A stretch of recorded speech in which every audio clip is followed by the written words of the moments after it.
उन्हीं काली भेड़ों में से एक एएसआई मलक इजाज भी है, जो कि पाकपतन की एक चौकी कोट फरीद से बिलोंग करता है, जिसने एक रेड के दौरान एक गांव में एक खातून के चेहरे पर थप्पड़ मारा था, जिसकी वीडियो वायरल हुई।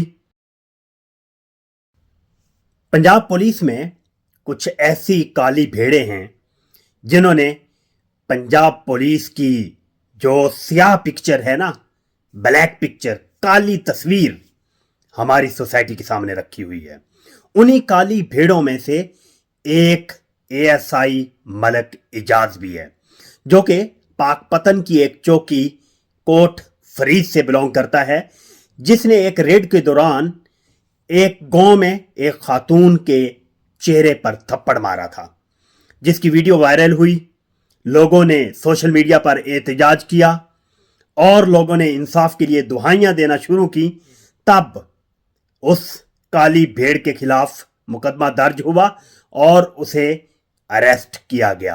और अगर ये सोशल मीडिया पर यह वीडियो वायरल ना होती, अवाम जो है इंसाफ के लिए दुहाइयां ना देती, तो ना तो उस एएसआई के खिलाफ मुकदमा दर्ज होता और ना ही उसे गिरफ्तार किया जाता। मैं समझता हूं कि पंजाब पुलिस हो, सिंध पुलिस, केपी, कोई भी हो, हर पुलिस के अंदर काली भेड़ें मौजूद हैं जो रिश्वत सतानी के अंदर मुलव्वस हैं, जो इस किस्म के काले धंधे करती हैं, जो कि चादर और चार दीवारी का सत्यानाश करती हैं, जो कि पर्दादार खवातीन के पर्दों की पामाली करते हैं। उन सबको इंसाफ के कटहरे में लाना चाहिए, ताकि हमारा मुआशरा जो है ना, वो इंसाफ का मुतलाशी ना हो, बल्कि उसे इंसाफ फराहम किया जाए।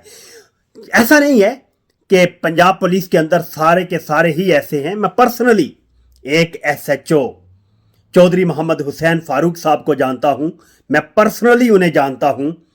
मुझे और भी सोर्सेज से पता चला कि उन्हें अगर कोई अप्रोच भी करे रिश्वत देने की, तो वो रिश्वत एक्सेप्ट नहीं करते, बल्कि वो उल्टे पड़ जाते हैं। मींस वो इतने इस हद तक रिश्वत के खिलाफ हैं और चादर और चार दीवारी के हवाला से भी वो हर लिहाज से जो पुलिस डिपार्टमेंट के रूल्स एंड रेगुलेशंस हैं उन्हें स्ट्रिक्टली फॉलो करते हैं। तो मैं समझता हूं कि इंसाफ का जो कल्चर है वो हर मुल्क के अंदर, हर इदारे के अंदर, हर घर के अंदर होना चाहिए, ताकि किसी को भी इंसाफ की फराहमी से दूर न रखा जाए।